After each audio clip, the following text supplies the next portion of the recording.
Hello guys, this is your friend Dark Fox Sage. And we are back with our new fanfic, which is, what if Kakashi made Sakura to stab Naruto in order to save Sasuke? Part 1. And if you enjoy this fanfic, then subscribe to the channel and like the video, it motivates me to upload more fanfics like these for you all. Now let's start the fanfic. It was a typical sunny day in Konohagakure no Sato. Well, typical for most. For the recently graduated genin, it was test day. That's right. Apparently, there was a second test that none of the students were aware of. So, today, they were each at the mercy of their Jonin sensei. Currently, one team of genin was hiding inconspicuously amongst a cluster of trees that made up the barrier surrounding the third training ground. The first, and easily the tallest, of the three young hopefuls was a young man with a pale complexion. Not much could be seen of the young man, as he wore a pair of round, black sunglasses to cover his brown eyes and a sea green coat with a high collar to obscure the rest of his features. Completing the youth's ensemble was a pair of brown shinobi slacks with a kunai pouch tied around his right leg, a pair of black shinobi sandals, and a hitai, or forehead protector, with a blue cloth tied around his bushy brown hair. His name was Shino Aburame. He was the heir to the Aburame clan, a clan specializing in the hidden techniques of using kikaichu, or destruction bugs. The only other male in the group was easily recognized as an Inuzuka. He had a bushel of messy brown hair, thin eyes with vertical canine-like slits, claw-like nails, and sharp canine teeth. The red triangular tattoos resting on his cheeks were a dead giveaway of his lineage. His uniform consisted of a set of grayish-brown pants, a gray parka-style coat with black fur, and a hitai with a blue cloth. His name was Kiba. Perched on top of his head was a small white dog with brown ears named Akamaru. Kiba was the son of the Inuzuka matriarch, Sume Inuzuka, with a specialty in collaboration jutsu with his canine companion. Rounding out the three genin was a shy young girl with pale lavender eyes. Her hair was a midnight blue, with a pair of bangs framing her face. Her fair skin tone seemed to simply add to her appearance. Her uniform was a combination of a beige hoodie with the fiery symbol of the Hyuga clan on the upper right and left sleeves, a black undershirt with light chain mail reinforcement, blue shinobi sandals, and navy blue pants. Her hitai, like her comrades, was blue. However, unlike the rest, she wore hers around her neck. She was Hinata Hyuga, current heiress to the Hyuga clan. Like the rest of her clansmen, she possessed the Byakugan, the dojutsu Kekkei Genkei the clan is infamous for. With it, she not only had a near 360 field of vision, she can also see the chakra pathways that would be invisible to anyone else. This enhanced sight allows the members of the Hyuga clan to utilize Juken, or the gentle fist, style of taijutsu. The style allows the user to hit tenketsu, or chakra points, throughout the body, and effectively prevents a person from using chakra and, in some cases, can cause organ failure and loss of mobility. Supervising the three genin was their jonin instructor, Kurenai Yuhi. Kurenai was a relatively new jonin, having only recently been promoted. Her uniform, unlike the vast majority of her colleagues, was made up of what appeared to be black and white strips of cloth, with wraps covering some of her body, including her arms. Kurenai wore a hitai with a black cloth. Her eyes were a piercing red with a black ring around the pupil. Even her long hair, a messy black, seemed to scream for attention. Despite this, she was a calm and collective individual. Her specialty was in genjutsu.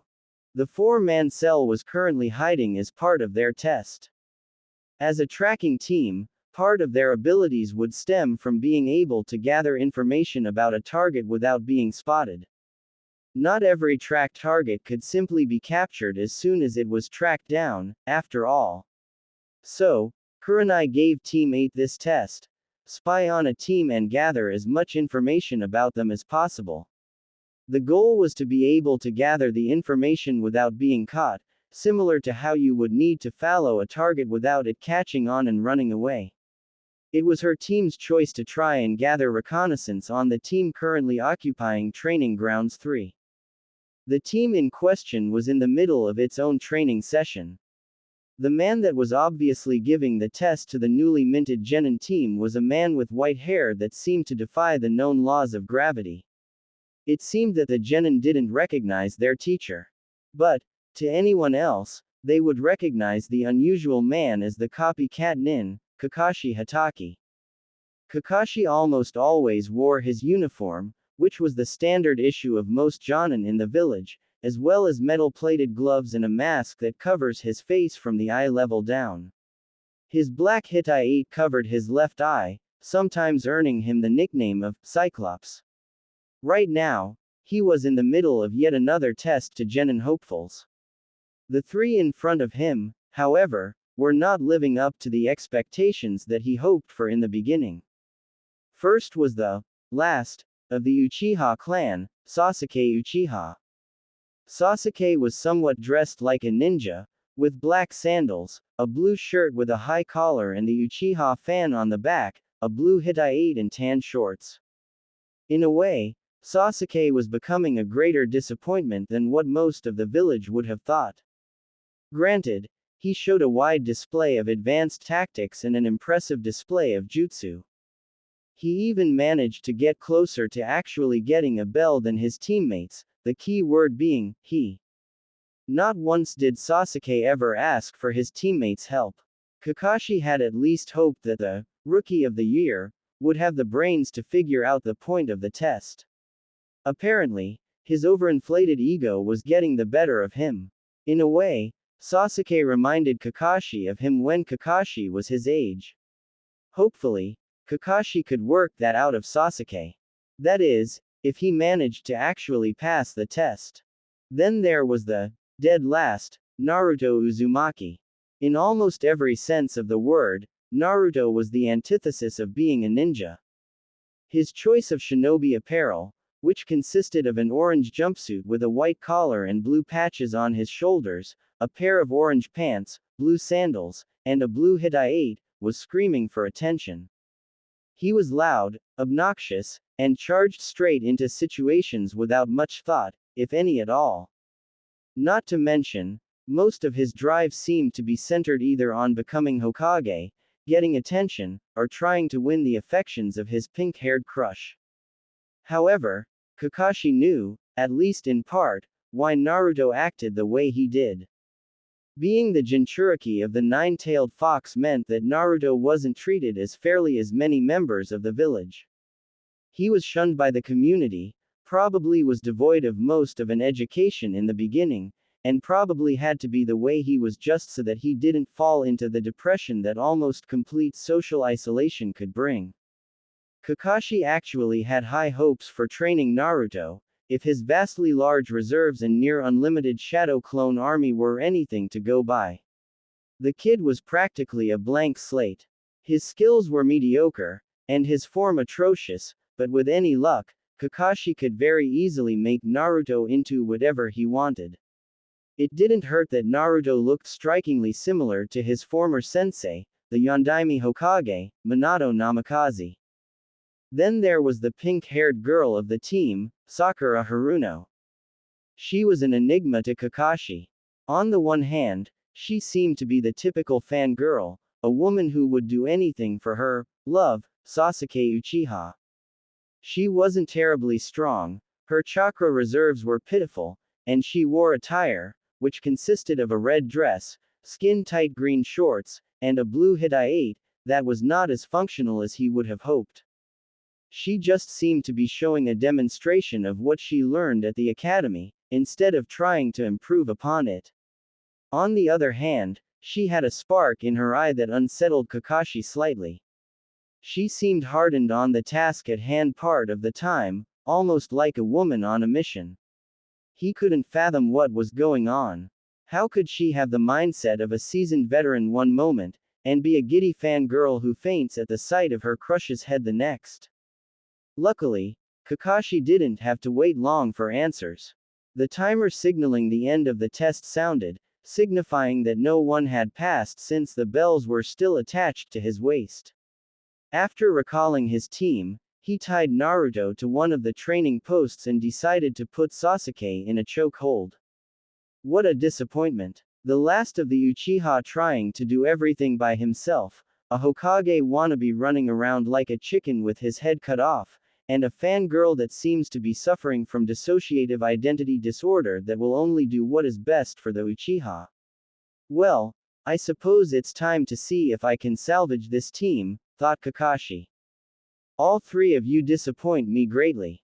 Not only did none of you pass the test, you didn't even attempt to get the real meaning of the test.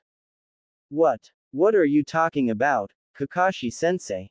Naruto yelled from his place on the stump. Shut up, you baka! Screeched Sakura as she slammed her fist into the side of his head. Yeah, you're not making it any easier to listen to Kakashi-sensei. Her inner voice known as Inner Sakura seemed to agree.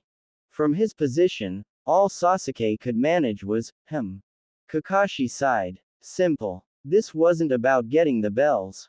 This was supposed to be about teamwork. Each of you was supposed to help the other get a bell, not run off to try and win things on your own.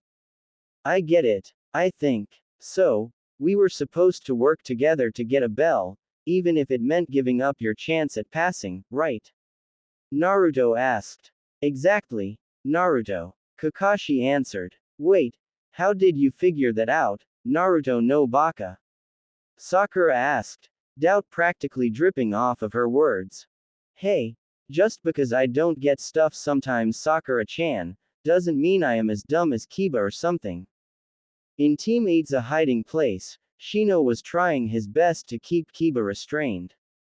Let me at him. Let me at him. Kiba roared. Kiba-san, we cannot give away our position. Why, do you ask? Because we will fail if we do. Kiba-kun, please stay quiet. Hinata managed to stutter. Alright, but if that dumbass says one more thing about how dumb I am, test or not, I'm kicking his ass. Back with Team 7, Kakashi went into a further explanation of the bell test. The point of the exercise was to see if you would be willing to work together in order to achieve a goal and to see if you would place the needs of your comrades over your own interests. Kakashi then pulled out a kunai and tossed it to Sakura while he pulled another kunai out and held it at Sasuke's neck. For instance, Sakura, kill Naruto or Sasuke dies. Now, if circumstances were different, Sakura would have questioned Kakashi's orders. Killing a comrade was considered to be a capital offense in Konoha, and Kakashi was telling her to commit a capital offense. However, she had a mission to accomplish. Naruto was a threat that needed to be eliminated, and the reward for doing this was too great to pass up. So, with a speed no one was expecting, Sakura took the kunai, and stabbed Naruto, straight through the neck. The world seemed to freeze and the sounds of the outside world seemed to mute themselves. All eyes were on Sakura and what she just did, with the only exception being Naruto, who seemed to be losing focus of the outside world. Before losing consciousness, only one thought ran through his mind. Why? Sakura-chan, why? Kakashi was stunned stupid. He had failed many teams before, but this was the first time anyone actually took his order seriously. Most would have been too flabbergasted to even consider it an option, and yet Sakura had done so without batting an eyelash, like it was normal to be asked to kill a former classmate. He couldn't have even predicted that Sakura would have gone through something like that. True, he saw that she didn't like him, but to kill him. He didn't know quite what to think.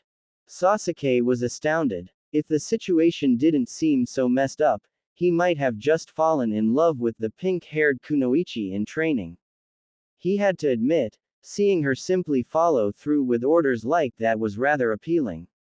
That being said, he wasn't sure even he would have killed a fellow comrade simply because he was ordered to. He may not have liked the Dobi, but even Sasuke didn't think he deserved that. Man, Dobi, did you pick the wrong girl to have a crush on? Kiba was at a loss. He may have acted like a jerk most of the time, but he was friends with Naruto. He remembered some of the pranks he pulled with Naruto, along with Shikamaru Nara and Choji Akamichi, on their former sensei, Iruka Umino. Kiba was also aware of Naruto's crush on Sakura. So, for him to see his friend's crush attack, the irony was just a little too much. He couldn't even come up with a wise crack to say. Shino seemed unperturbed, but the raising of his eyebrows in surprise spoke volumes. He was never that close to the blonde, mainly because his insects seemed to have a tension around whenever Naruto was in close quarters. He didn't know why, but something about him didn't agree with his insects. That being said, he could not find the logic in what Sakura just did. She was not crazed, at least as far as he could tell, and Sakura was only truly violent if Naruto did something to Sasuke. But, that was usually followed up by a loud rant by the Pinkett. For her to simply attack Naruto without any remorse defied logic. Kurenai didn't know quite what to think. She had never seen a student so unconcerned about the safety of her teammate. She had read some of the profiles of the students beforehand, so she had an idea of what the graduating class looked like. But, she didn't hear anything about a ruthless killer in the class. She may not have been an elite ninja for very long, but even she thought it was strange that Sakura did this. She turned to see how her other student, whom she thought of as a younger sister, was handling things. Hinata was shocked, abhorred, and terrified. All she could see was the weapon going into the neck of the one person that inspired her the most. She was even starting to develop a crush on the young blonde. His will to never give up, his smile, the way he would stick up for the underdog and boast about becoming Hokage, everything about him inspired the blue-haired girl. Now, he was being stabbed by not only his own teammate, but by his crush. Hinata never was really close to any of the young women her age, primarily because of her own insecurities about her skills and looks, but she never was fond of Sakura. She was the only person who had what Hinata wanted. Hinata didn't know what Naruto saw in Sakura, but whatever it was, she wanted it, if for no other reason than to simply be able to walk at Naruto's side. Now, she may not be able to do that at all. As time seemed to speed back up, she noticed that Sakura had pulled the kunai out of Naruto and was making for another strike. Naruto-kun. That one scream seemed to snap the rest of Team 8 out of its stupefied state and into action. Throwing away all inclinations to remain hidden, they snapped into action, rushing across the field to try and help their comrade. Kiba and Kurenai rushed towards Sasuke and Kakashi, who seemed too stunned to do anything about what was going on, and restrained them. Shino and Hinata made a race to Sakura, who before being incapacitated by Shino delivered 3 more wounds to Naruto, one to the right side of his chest, one to the gut, and one to the left kidney. Hinata quickly went to untie Naruto and try to stop the bleeding. Unfortunately, her knowledge of first aid was limited, and she lacked the expertise to treat all of the wounds. Kurenai-sensei. He's still bleeding. We need to get him to a hospital. Hinata managed to stutter out in her panicked state. Kiba, knock out Sasuke and carry him. Shino, you grab Sakura. I'll grab Naruto. We need to get him medical attention immediately. Kakashi, you better go and get the Hokage. He will need to know what is going on. Kakashi was gone in a poof of smoke, his only thoughts being that he hoped his blonde student would live to see another day. As the group ran towards the hospital, those that were still conscious all prayed to whatever god was watching over them that Naruto would live to see another day. Hiruzen Sarutobi, the Sandaime Hokage of Konoha, was not in a good mood. His day didn't start all that well to begin with. First, he got up this morning to a cold household. Apparently, that rather lazy son of his Asuma Sarutobi forgot to add some extra fuel to the fireplace the previous night before heading to bed. Next, he had to yet again try to reduce the size of the ever-growing pile of paperwork that seemed to be accumulating on his desk. Then he had to once again, remind Danzo Shimura, head of the currently disbanded Root Division of Anbu, that Naruto was not a weapon and would not be turned into such. Then it was listening to the whining of the village civilian council on matters so trivial an academy student could solve the problem with little thought.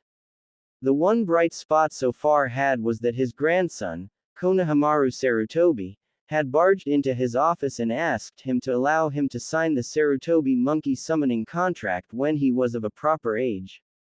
All in all, it was not one of the aging Hokage's best days on record. So when Kakashi Hatake appeared in his office stating that Naruto Uzumaki, a young man that Hiruzen thought of like a grandson, was en route to the hospital with life-threatening injuries, Hiruzen knew that it was going to be a long day. He had a feeling that the staff may or may not put their best effort into his treatment, and justify themselves either by saying that the fox would heal any life-threatening injuries, or that there wasn't enough time to save him, or some other garbage the third really didn't feel like hearing today. It is times like these that make me wonder why I didn't do the sealing myself, thought the third Hokage morosely. It certainly would have made things a lot easier for Naruto. I'm getting too old for this crap. When the third fire shadow entered the slightly large hospital room, he was met with a rather unsettling sight. Sasuke Uchiha was leaning against the wall, rubbing the back of his neck in much the same way one would do so after someone hit him on the neck. Kiba Inuzuka was on the floor petting his canine partner Akamaru, watching and waiting for news about his comrade. Kurenai Yuhi was doing her best to try and comfort one Hinata Hyuga. Rounding out the group was Shino Aburame, who seemed to be standing guard over Sakura Haruno, who happened to be coming back into consciousness. Yes, this most certainly will not be my day. A medical ninja stood in front of the Hokage. Hokage-sama, I have some bad news. Heaving out what he knew was going to be the first of a long string of sighs for the day, the Hokage ordered the medic nin to report. Well, Naruto's injuries seem to have healed somewhat, but he lost a lot of blood, and... Yes, the Hokage impatiently asked. Well, there's no easy way of saying this. There is nothing physically wrong with him, but his vitals are continuing to drop. Simply put, he is dying. How can that be? If his injuries are healed, shouldn't he be waking up? Asked Kakashi. Ordinarily, that would be the case, the medic told the copycat nin. However, it seems that, for reasons non-medicine related, Naruto has lost the will to live. He, for whatever reason, is refusing to cling onto life. I am sorry. Everyone gave pause to that statement. Naruto was giving up on life. That was about as imaginable as him giving up on ramen. Naruto was the living embodiment of determination. He could become a limbless invalid with nothing but his sense of taste left in him and he would still be ranting about becoming Hokage. He himself once boasted about it. The idea of someone like him giving up was just unfathomable. After hearing the medic nin's report, Hinata separated herself from her sensei and was at Naruto's side crying. Trying to keep some form of composure, the Hokage turned to the medic nin. It is not your fault. Thank you for doing your best. The third told the medic nin. The medic nin bowed to his superior as he left. Alright, who wants to tell me what the hell happened? Sarutobi asked, but the tone definitely implied that it was an order, not a request. It was Kurenai that decided to speak up. Hokage-sama, my team was in the middle of its genin test when this occurred. They were spying on Kakashi's test in order to pass. Their goal was to gather information on another team without them knowing about it. I felt it was the best test for a team that was supposed to specialize in tracking and recon. At any rate, we observed the test given to Team 7. I won't bore you with the details. As he was going into explaining the goal of the test, Kakashi gave an order to Sakura Haruno, which I assume was supposed to be another test. After the order was given, she stabbed Naruto in the neck. While his sensei and other teammate were in a state of shock, my team mobilized to try and get to Naruto, but not before Sakura managed to land 3 more blows to the chest, gut, and kidney, respectively. Sufficient to say, the Hokage was beyond furious. This whole incident was riddled with armature mistakes, sheer stupidity, and betrayal the likes of which he hadn't seen since he disbanded Root. Noticing the crying Hyuga, the Hokage turned his full attention to the pink-haired member of Team 7. She looked like she was about to make a comment about Naruto's status, but wisely decided to shut her trap when she looked at Hiruzen's face.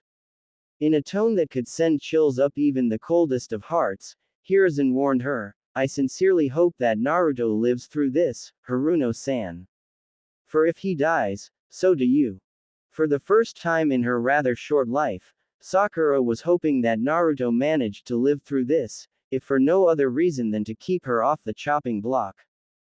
Naruto tried waking up. For some reason, he was in a lot of pain, particularly in his neck, chest, and abdominal areas. He didn't remember how he got here. Oh, that's right, he thought, Sakura-chan had stabbed him. That must have meant he was dead. He tried to recall what happened right before he blacked out. Then there was someone yelling.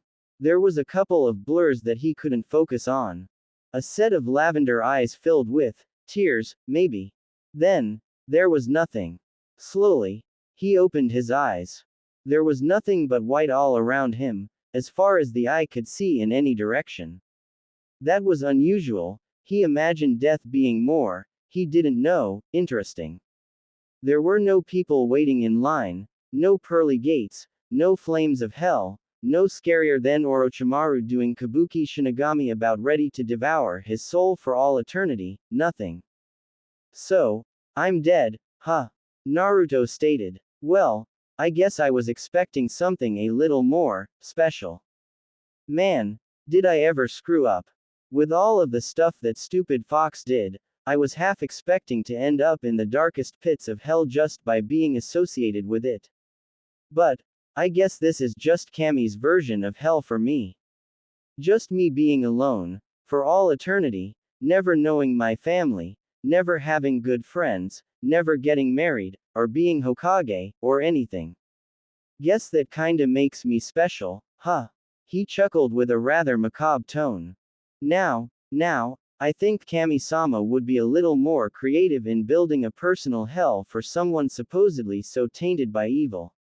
Don't you think? Naruto turned around and was met face to face with what he could only describe as the most beautiful woman he had ever seen in his short life. She seemed to be of an average height, but had an aura of regality around her. Her long, flowing white robe was tied off with a golden sash, which modestly clung to her figure. A light silver trim and a design of what appeared to be a dove in light gold seemed to be the only ornamentation on the robe itself. Her ebony hair cascaded down reaching the small of her back. Her arms appeared to have a glove of sorts with 2 golden rings that fit over her middle fingers to stretch the fabric over her delicate hands. The staff she carried was a simple design, platinum in color, a circle placed on top with 6 rings total, 3 hanging off of one side of the staff and 3 on the other, hanging off of the frame, and another small bird statue perched on top of the circle. What caught Naruto's attention though were her eyes. No matter how hard he looked, he couldn't see much about the eyes. It was as if someone had replaced her eyes with a pair of spotlights. If she were in a darkened room, her eyes would probably act like flashlights. Everything about this woman screamed that she was someone to be respected. All Naruto could muster was a weak, Kami-sama. Not quite, young one. To Naruto, even her voice carried with it a tone of authority. I am nowhere near Kami-sama's level, but I am someone that works for Kami-sama. I am what you call a messenger. You can call me Chiyoko. Chiyoko-sama, I mean no disrespect, but where in the hell am I exactly? A confused Naruto inquired. The newly named Chiyoko stifled a small giggle. You are where all souls go when they are sent to us prematurely. I believe you humans refer to it as limbo. It is where all souls go when you are waiting to see if you are to pass over to the other side, or if you are to return to your world. So, I'm not dead. Not exactly, Naruto-kun. Right now, you are just hanging on to life, but you are losing the fight. It would seem that you are losing the will to go on, Chiyoko answered. Naruto stayed silent for a second, then responded. It makes sense, I guess. I really don't know why I still continue on most of the time. My life hasn't really worth living most of the time. Sure, it has nice to have people to talk to sometimes, but for the most part, I just want to know what it was like to no longer feel pain, to no longer feel so alone in my life, to not have my very existence acknowledged simply because of what I carried. Who knows, maybe I just want to go someplace where I might be loved, where I can escape the hateful glares and the hushed tones. Who knows, if I'm lucky, I could even see my parents again, whoever they were, even if they don't want to see me. Maybe, I just want to let it all go. So, are you saying that if there was a reason for you to stay, you would? Chiyoko asked. Or, let me ask you this. Would you continue to fight to live, to continue to carry your burden, to live with the hate and the strife, even if it was painful? For the sake of one person, if just one person cared whether or not you lived or died today, would you change your mind? Maybe. I don't honestly know. I mean, I can probably count all of the people that would truly miss me on my hand, Naruto stated as he held his hand up. Let's see. Iruka-sensei would be sad for a while, but he would probably find a new troublemaker to have ramen with. Tsuki Oji-san and Ayame Ne-chan would probably find a new favorite customer, Konohamaru would probably find a new rival for Hokage, and Oji-san has an entire village to care for. Other than them, I can't think of anyone. Perhaps you have been looking in the wrong direction, Before Naruto could ask what Chiyoko was doing, a small opening in the area appeared, acting as a window. There, before Naruto's eyes, was Hinata, crying over his still form, small tears flowing down her face like a river. He barely knew anything about her, other than she seemed like a shy, dark weirdo and that she stuttered and turned red, a lot. Why would she be crying over someone like him? As if to answer his question, Naruto heard Hinata's quiet voice through the portal. NN Naruto-kun, please don't give up. I don't know what I would do without you in my life. You have been such an inspiration for me, you never gave up on anything. You would always try your hardest on everything you did. You are the strongest person I can know. Without you, everything seems so hopeless. You are a great person, Naruto. So, please don't give up. Please, F for me. Naruto was beside himself. She thought that highly of him. Him, Naruto Uzumaki, the dead last, the village pariah, the demon brat, was her inspiration. How could that be? He just had to tell Hinata that he would be alright. He didn't understand why fully, but it hurt to see Hinata cry over him like that. But, before he could call Hinata out and tell her that he was going to be alright, the portal closed. Well, I suppose we should get going. Wait, what are you talking about? I can't just leave her. Naruto exclaimed. What? I thought you said that no one else cared. Don't you want your pain to end? Don't you want to go somewhere where you could be loved? Don't you want to see your parents? Chiyoko asked. Not if it means breaking Hinata-chan's heart like that. I don't care if I have to fight you for the right, I am not gonna just abandon Hinata-chan like that just for my own selfish reasons. Besides, maybe if I am lucky, when it is my time to go, I can see my family again. Chiyoko smiled. I wonder if he realized that he just called her Hinata-chan. Oh, well, time to break the news to him. Well then, you pass. What? Naruto yelled. You mean this whole thing was a test? Man, I am so sick and tired of tests already. Well, that was the point, Naruto, Chiyoko stated, which had the effect of clamming Naruto up. You see, we don't just give free passes to the land of the living. One must earn the right. You earned yours when you were willing to put the needs of someone else before your own. That was your test. To see if you would still fight, and continue on with the life that Kami-sama has given you, even for the sake of one person. The fact that you still wanted to fight, even when you were reminded that you were going to give up, showed that you had earned the right to continue. Now that you have passed, I shall return you to the living realm. Before she could do so, however, Naruto stopped her. First, Chiyoko-sama, I want to thank you for showing me the errors of my ways. Arigato. You are welcome, Naruto-kun. Second, can I ask what would have happened had I still wanted to go on even if it meant hurting Hinata-chan? Had you decided to continue? Simple. Your soul would have committed the sin of pride and greed by being selfish and thinking of your own life instead of the lives of others, and you would have been sent straight to hell. Chiyoko said nonchalantly. Naruto gulped. Okay, then. Before you send me back, I have 2 other questions. She smiled. Ask away. First, do my parents love me? I figure you guys would know, since you probably have seen them. I know I have no right to ask right now who they were, not after the way I have acted, but it would be nice to know if I was loved, Naruto stated, a tear streaking down his whiskered cheek. Yes, your parents love you very much. Kami-sama saw how happy they were when you were born. It is a shame you don't know who they are.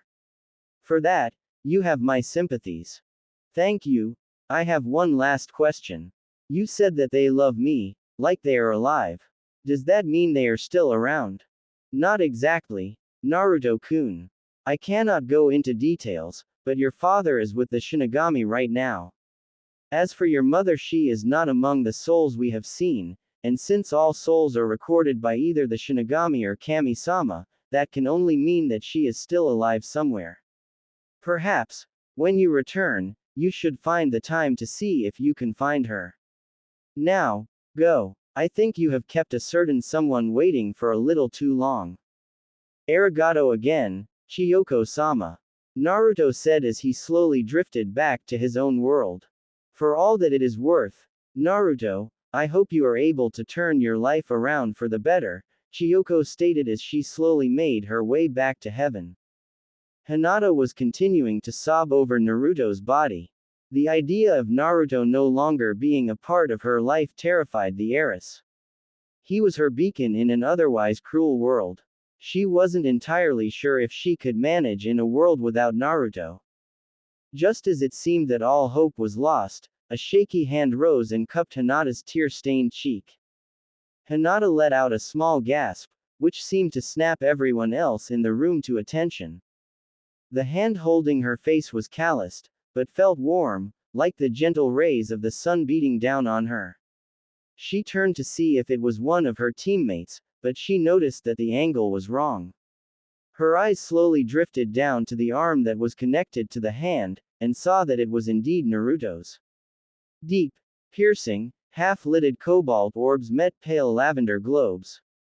A shaky voice escaped his lips in a tone just barely loud enough for the room's occupants to hear. Hin, ta. Not trusting her voice and not quite believing what she was seeing, all Hinata could do was slowly nod her head. She then saw the famous, foxy grin of his creep across his face, and knew without a shadow of a doubt, that this was indeed Naruto, and he was very much alive. Naruto-kun. In a very uncharacteristic manner, Hinata glomped Naruto, hugging him and crying into his hospital gown as if he was her lifeline. Everyone, Sasuke included, let out a collected breath that no one was aware they were holding. Well, I suppose we can thank Kami for that, thought Kakashi. That was too close, was all Sakura could manage. Well, at least the baka wasn't wimpy enough to actually die at the Banshee's hands, thought Kiba. His recovery defies logic. I think there may be more to Naruto than what is on the surface, thought Shino. Thanked Kami-sama. I thought for sure that we would have to put Hinata on suicide watch for a while there, thought Kurenai. Well, looks like the Dobi's luck saved him, thought Sasuke. Looks like your son is certainly full of surprises, Minato. Thought Hiruzen.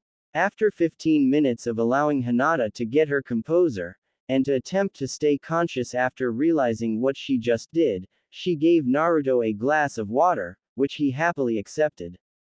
Hiruzen then turned to Naruto. You gave us quite a scare, Naruto-kun. I'm sorry, Gigi. That's all right. If you don't mind, why don't you and the rest of the members of Team 8 stay here while I have a talk with the rest of your team?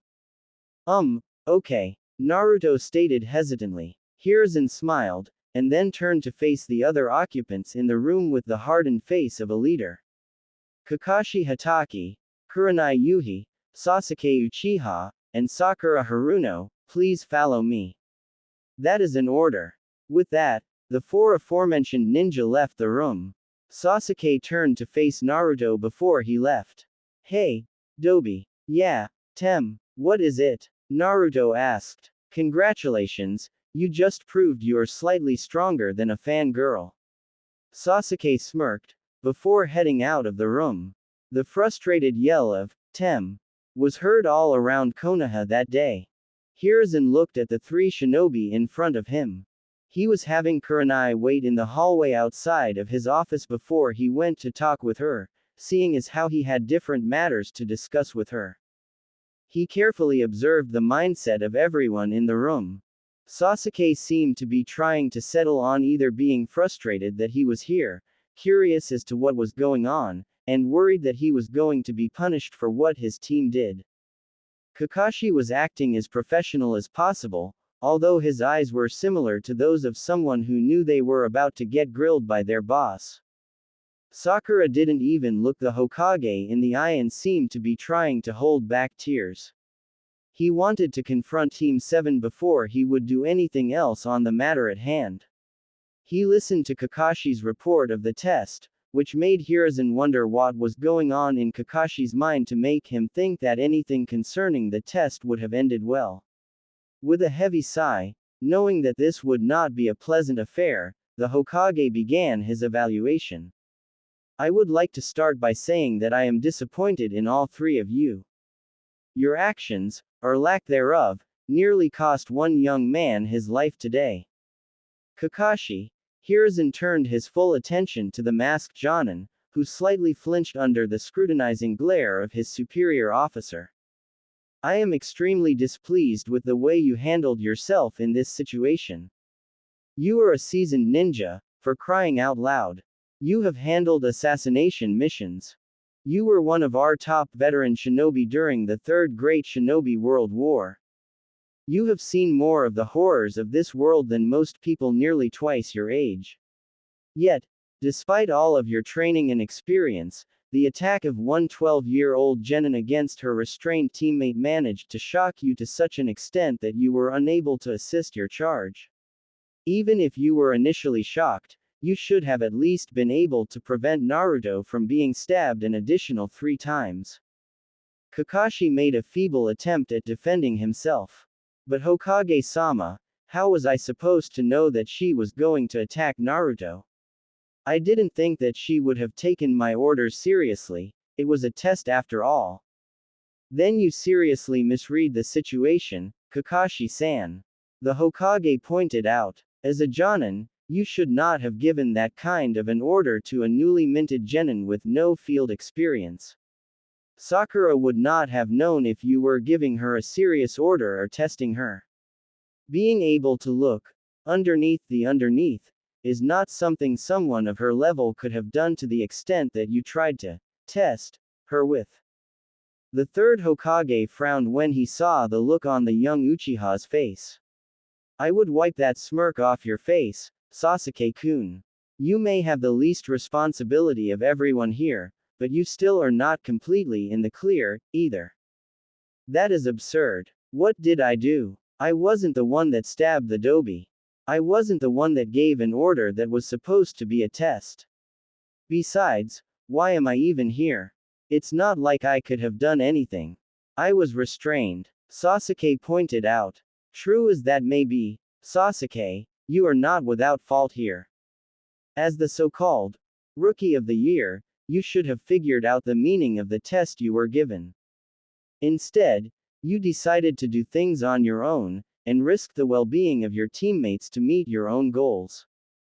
The fact that you froze up when Naruto was stabbed could be expected, but not even struggling to get free of your sensei when you saw the attack continue shows me that you were either not concerned with his well-being, or that you were unable to get over the shock of what happened.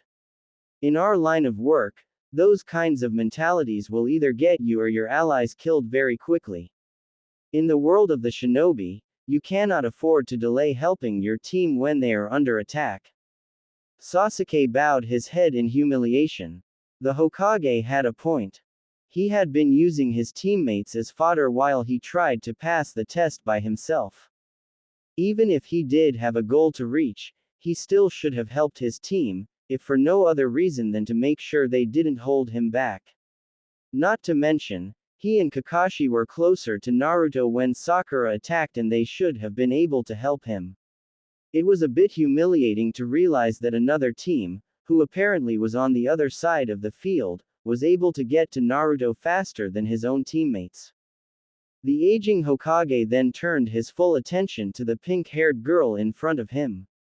And you? Where do I even begin? Attacking a fellow shinobi with the intent to kill. Stabbing him, not once, not twice, but 4 times. Risking charges of murder for doing so. What in the name of Kami were you thinking?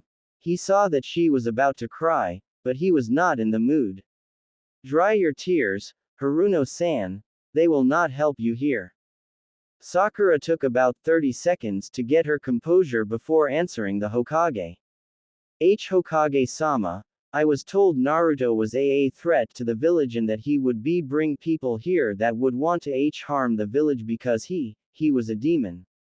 I was told that, if I killed him, I would be seen as a hero by everyone, and I would be on the list of wives for Sasuke-kun when the time comes to restore his Sea clan, she finished.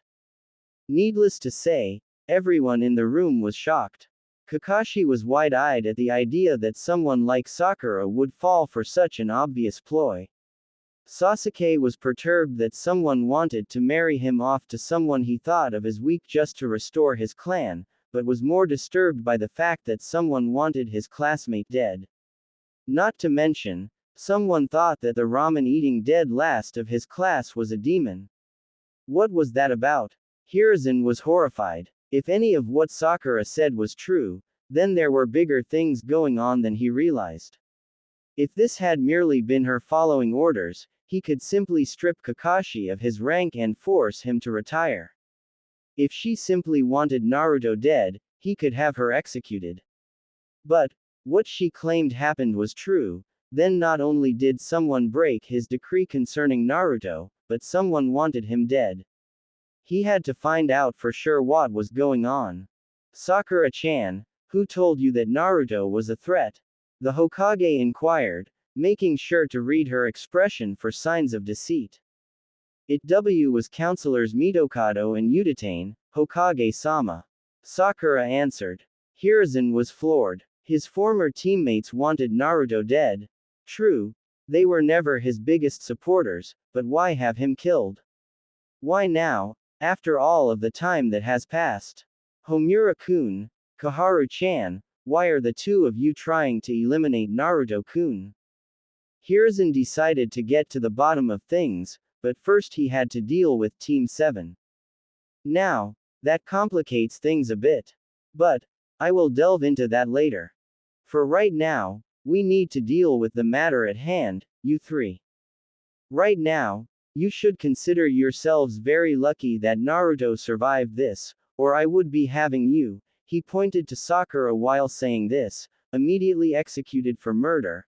I would have you, he pointed at Kakashi this time, stripped of your rank and have that eye of yours removed, and I would have you, he finally pointed at Sasuke, reporting back to the academy for remedial training, since it is clear that there are still some things that you need to learn about being a shinobi. All three had the good sense to look ashamed at the moment. Hiruzen sighed for the umpteenth time today.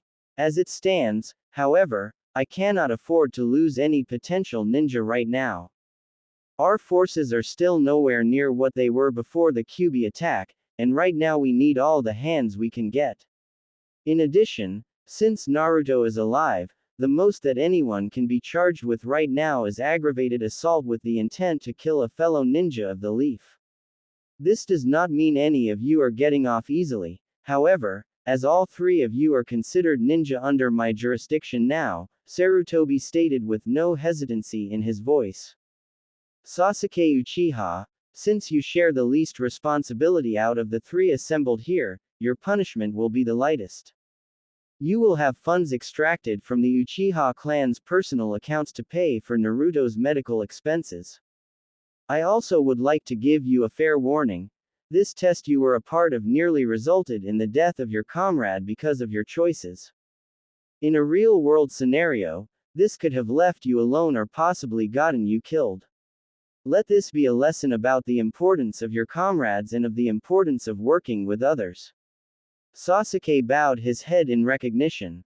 He knew that the punishment he received was light in comparison to what he could have received, so he was not about to ruin it by running his big mouth. Kakashi Hatake, Hiruzen began, but then noticed that Kakashi was about to take off his headband in resignation. Oh, no, you are not getting off that easily. As I said, I cannot afford to lose Shinobi right now. Kakashi sighed, but froze at the next statement.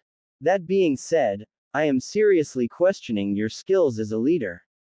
You made serious mistakes that had life-threatening consequences. You gave orders fit only for shinobi of a higher caliber, not newly graduated children. You misread a situation and made mistakes only amateurs would have made, not seasoned veterans. As it stands, your competency is in serious question, Hatake-san. What are you saying, Hokage-sama? Kakashi asked, though he was a little nervous as to what the Hokage was planning. I was getting to that. Since your leadership abilities are in question, and I will not be risking the safety and well-being of another person on such an unstable team, I will be reorganizing Team 7 into a 3-man squad. This will be until such time as you are deemed competent enough to handle a 4th member and your team is deemed stable enough to handle a 3rd teammate. Kakashi was visibly unnerved. This was a greater dishonor than when his father committed suicide when he was younger. His leadership abilities, and by extension his rank as Jonin, was being called into question. Surprisingly enough, Kakashi accepted this. He knew he screwed up, big time, and that if Naruto had died, chances were he would be in even worse shape than he was now. He could handle this. He already had a growing list of failures, but he would work to make this one right. As for you, Ms. Haruno, Hiruzen declared, you are fortunate that I cannot execute you for assault. That being said, your confession disturbs me, as you are implicating my former teammates in a conspiracy to kill your classmate. It is also applied by what you said that some serious laws have been bypassed for this to occur. For that, I cannot fully fault you. But, I need to make it clear that what you did was against the law, even if you were persuaded to do so. Therefore, I am going to have Anbu take you to the interrogation and torture unit headquarters for questioning by our top interrogator Ibiki Morino, as well as a mind dive by one of our top interrogators. If what you said has any merit, then you will be released back into the custody of your sensei. You will then be accompanied by a pair of Anbu of my choosing to monitor your activities within the village for the next year. If, after that time has passed, it is decided that you are no longer a threat to others, your team will have a 3rd member join. However, I will inform the 2 who will be tailing you that they are to execute you on site if it is shown that you are about to pull a stunt like this again, so I would advise you to be on your best behavior. If, and this is crucial, you are found to be lying to me, you will immediately be executed for treason and attempted murder. Am I clear, Haruno? Sakura could only nod her head in recognition. Her punishments terrified her. This wasn't supposed to be like this. She was supposed to kill Naruto, have the elders overlook it as a misguided order by her sensei, have Sasuke-kun's mind wiped clean so that he didn't remember anything, and then live happily ever after as his wife. She realized just how much trouble she was in. This could have jeopardized her career and almost forfeited her life. She felt ashamed that she was so easily blinded, but also knew that she had a lot to be thankful of. She had a long road ahead of her, and any mistake she could make could get her killed. But, if it meant that she could be trusted again, she would do it. Not to mention, she would probably never be looked at the same way again. I would advise you all to consider what I have said here. I am being rather lenient considering the circumstances, but things could be worse for all of you. Consider carefully what has happened here and learn from it. Hopefully, in time, Naruto can learn to trust the three of you again. For your sakes, I hope he does. You are all dismissed. Anbu, please escort Sakura to TNIHQ, please. The third ordered. With that, two Anbu, one in a turtle mask and the other in a bull mask, shunshined into the office and took Sakura. Kakashi and Sasuke bowed in respect and left the office. Hiruzen rubbed his temples to try and numb the ensuing migraine he was getting. Well, at least that is one problem out of the way. Now, it is time to move on to other business. He then asked his secretary over the intercom to send Kurenai in. Kurenai was a little nervous. She had seen Kakashi and Sasuke walk out of the Hokage's office without their pink-haired teammate, and each was supporting a look of acceptance on their faces. It was not very comforting to the genjutsu expert. So, it came as no surprise that she was apprehensive about meeting with the Hokage directly after Team 7. Hopefully, he is in a better mood now than he was earlier, thought Kurenai. She bowed in respect before taking a seat, which was offered to her by the Hokage. I don't mean to be rude, Hokage-sama, but why am I here? Straight to the point, I see, stated Hiruzen with a smile, before setting his face in a serious mask. First, can you please reiterate why your team was spying on Team 7? I just need some clarification. Of course, Hokage-sama. As I stated, my team's test was to spy on another team and gather recon without getting caught. As a tracking team, it would be an invaluable skill to be able to gather info on a target before capture so as to ensure success. I let my team pick which team they wanted to spy on. They chose Team 7 after hearing rumors about how many teams Kakashi has failed. They wanted to know how someone could fail so many teams.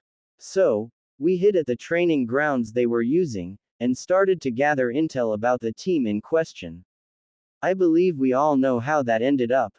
There was a long pause after the explanation, which did nothing for the red-eyed woman's nerves. After a few tense minutes of waiting and watching the Hokage analyze her words, Kurenai decided to speak up. Hokage-sama, is my team in trouble? Did we do something wrong? She may have only been a Jonin for about a year now, but even she didn't know if something was wrong. Seeing the worried look on her face, Hiruzen yet again let out a sigh. I apologize, Kurenai. This has not been a very good day for me and frankly, dealing with Team 7 has tried my patience. I apologize. There's nothing to apologize for, Kurenai. You and your team were well within your rights to do what you did. It is a little unorthodox to spy on another team, since they are usually considered private practices. But, you do have a point in that your team would need to show skills at gathering intelligence in order to be successful trackers. Besides, if you and your team had not been there, there is a chance Naruto would have died. For that, I thank you. Hiruzen watched as she let out a breath he was sure she didn't know she was holding. In fact, Naruto is the reason I wished to talk to you. At her questioning glance, he continued. As you may be able to guess, I removed Naruto from Team 7's roster. I cannot in good conscience leave Naruto on a team where his life would be at risk. As Hokage, it is my responsibility to ensure that he would have a chance to become a skillful shinobi in a relatively safe environment. Therefore, I removed him in the hopes that he will be able to be put on a team that will be able to grow without fear of assassinations or attacks by his own teammates. He waited to see what Kurenai's reaction would be. Fortunately, he didn't have to wait long. That's all fine and good, Hokage-sama, but what does this have to do with me and my team? Sharp as ever, I see. Well, since Naruto has been pulled off of Team 7's roster, I need him placed somewhere. He cannot be a freelance ninja at his rank, and by law he can only be put under the tutelage of a full Jonin ranked ninja. There would certainly be choices I could make of some, but most of the candidates that I feel could take him on as a student either are not of the correct rank or have other responsibilities. I fear that giving him his own Jonin sensei would cause havoc on the council, probably arguing favoritism towards him.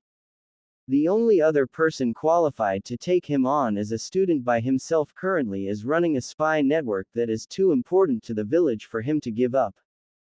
That leaves the senseis that have already passed this year's Genin. Maida Guy would be a good choice for him, but I fear that there is little Guy would be able to teach Naruto, since his taijutsu style pretty much requires an early start, and he doesn't have any jutsu that Naruto could learn without access to the 8 celestial gates. My son Asuma could take him, but he is already training the next Inoshika Cho trio, and adding Naruto to the mix would just be adding a fifth wheel to an already balanced team. There is nothing he could offer the trio that isn't balanced out or compensated elsewhere. Therefore, I want you to become the leader of Konoha's first ever 5-man squad. Kurenai was stunned. To lead a 5-man squad was a huge responsibility. The Hokage was basically implying that he trusted her enough to handle 4 genin on her own. Her, a newly appointed jonin with little experience as a sensei to begin with, was being trusted with this. She was honored, to say the least. But, a nagging question plagued the back of her mind. But what could Naruto offer my team, or better yet, what could we offer him? We aren't exactly combat specialists, he doesn't exactly have any tracking skills, and I can't exactly teach him any ninjutsu, since my specialty is in genjutsu. I thought about that, Kurenai, Hiruzen stated. He wasn't called the professor for nothing, after all, and he had anticipated that question beforehand. What Naruto can offer your team is muscle. As it stands now, Kiba is really the only heavy hitter on your team. His reliance on his senses in battle could hinder him in the long run. If you were forced into a combat situation and Kiba were to be indisposed due to a loss of his hearing or sense of smell, your team could be in trouble, since neither Hinata nor Shino are combatant types. Naruto, on the other hand, with his mass of shadow clones, which he could use for tracking and recon as well as training, could become a one-man army that could give you enough time to escape or be able to formulate a plan. He could give your team a much-needed fighter that would otherwise need to be compensated through other means. Kurenai couldn't argue with the logic. The point about Kiba had merit. When she asked for the team, she had not built it with combat in mind. She could see how being forced to fight could lead to a disaster on her part. Plus, Sarutobi did point out that shadow clones were first used for infiltration, so they could be used as a form of intel gathering. No matter how she looked at it, everyone benefited. I accept this responsibility, Hokage-sama. I will not disappoint you. I know that you won't, Yuhi-san. Now, I believe you need to meet with your team at the hospital to let them know what is going on, don't you agree? She replied with a smile. I suppose I should. Then go. You are dismissed. She then bowed and left. Hiruzen then turned to the left wall and gazed upon the picture of his successor, Minato Namikaze. I hope I am beginning to amend for the mistakes I have made, Minato-kun. With any luck, this experience will make Naruto a better ninja, and hopefully a better person. As the meetings were going on at the Hokage's office, Team 8 and Naruto were engaged in some lighthearted conversation about various topics of little importance. It was then that Shino decided to ask the question that had been bothering him since Naruto returned from the brink of death. Naruto-san, I have a question for you. I have noticed that my Kikaichu seem to react rather peculiarly when around you, to be more specific, around your chakra. Is there a reason for that? I know it may not be our place to know, but that combined with your healing rate indicate an outside source. Naruto stiffened. That was the one question he didn't want to answer. Ever since he found out about the fox, his biggest fear was of how people would react to living with him. On the one hand, he could cover it up with a lie. But, for one reason or another, he didn't really want to lie to them. Plus, someone would eventually find out anyway, either by looking at his chakra, or some other way. Not to mention, having a near-death experience made him realize how important it was to find true friends. As an added bonus, these people saved his life. Naruto realized pretty soon after he woke up that the blurs in the eyes that he had seen belonged to the three people standing in front of his bed. Naruto didn't have many people that would put their lives on the line to save his life. No one had done that before, except for Iruka. No one had ever cared before if he lived or died, so why did they? He knew that there was something different about the three of them. It was then that he decided that these people were truly his friends. As his friends, he realized, they had a right to know about him. They had a right to know his darkest secret. Even if they hated him afterwards, he had a gut feeling that told him to entrust his secret to the insect user, dog ninja, and quiet young woman. So, with a heavy heart, Naruto began his explanation. Do you guys remember what we were told about the Kyuubi no Yoko? Yeah, but what does that have to do with anything? Kiba asked, but was nudged by Shino to stay quiet and pay attention. Well, we were not told the whole truth. At their questioning glances, Naruto continued. I mean, think about it. The Kyuubi was powerful enough to level mountains and create tsunamis with the flick of its tail, and yet one man was able to take it down when an entire army couldn't land a scratch. It doesn't make sense. The trio stared wide-eyed. What Naruto said made perfect sense. How could the fourth Hokage kill something that powerful? That's when they realized that no one had ever told them how the fox was killed. Before their thoughts could run wild, Naruto went on with his explanation. The truth is, the fourth Hokage, for as powerful as he was, could not kill the fox. It was too powerful. So, he had to do the next best thing. He had to seal the fox into something. An animal or container would not have been strong enough, and an adult would have died when his system couldn't take the strain. So, he took a newborn infant and used a forbidden technique to seal the Kyuubi into the baby. Naruto, you tell this as if you know this personally. How is it that you know all of this? Shino asked. Rather than vocalize his answer, Naruto got out of his hospital bed, rather slowly by his standards since he was still sore from his attack. He lifted his gown to reveal his stomach. He built up enough chakra to make the seal visible. I know, because I was the child used in the sealing. I am the container of the nine-tailed fox. Naruto then lowered his face, so as not to see the looks on Team 8's face. He waited for the rejection, the hatred, the fear that he knew such news would bring. The room was silent for a few minutes while Shino, Kiba, and Hinata assimilated the information.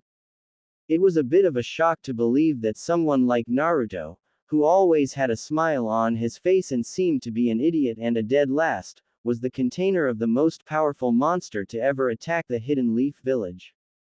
Kiba was astounded that Naruto could be sane, holding back something like that. Hinata was in tears, thinking about the burden that Naruto had to go through. She remembered how he was treated when she saw him around town when she was younger, and now things were starting to make sense to her. However, it was Shino that made the first move. He walked over to Naruto and placed a gentle hand on his shoulder. Naruto, I perhaps more so than most, can somehow relate to what you are going through. How, do you ask? Because I too know what it is like to be isolated from my peers for something that was placed inside of me without my consent. My insects tend to drive people away from wanting to get to know me better. If anyone can even begin to understand what you are going through, I believe I can come close. Naruto snapped his head back up at a speed that most would think wouldn't be humanly possible. He looked towards Shino, surprised that he wasn't running away from the demon brat. Kiba was the next to speak. Man, dude, how you aren't some psychotic murdering bastard with something like that, I will never know. Dude, I can't even imagine what you had to go through. Damn. It was Hinata's words that brought Naruto on the verge of tears. Naruto-kun, if anything, this makes you all the more admirable. To be forced with such a bu burden, and to CC continued to smile, J just shows how strong a person you are. With that, she walked over and gave Naruto a hug. I can't imagine it was easy to see confide in us with why your secret. We are sorry we pressured you, Naruto-kun, but we are thankful you trust us enough to share your burden. After her heartfelt speech, Kiba and Shino decided to join in. Even Akamaru jumped up on Naruto's lap after he sat back down on the bed and gave Naruto a slobbering kiss. For Naruto, it was unlike anything that he thought it would be. He never expected acceptance when he told his greatest secret. For him, the acceptance of these three people was the beginning of a new path for him. Now, he knew that even if the rest of the village never acknowledged his existence, he knew he would always have friends in this trio of oddballs.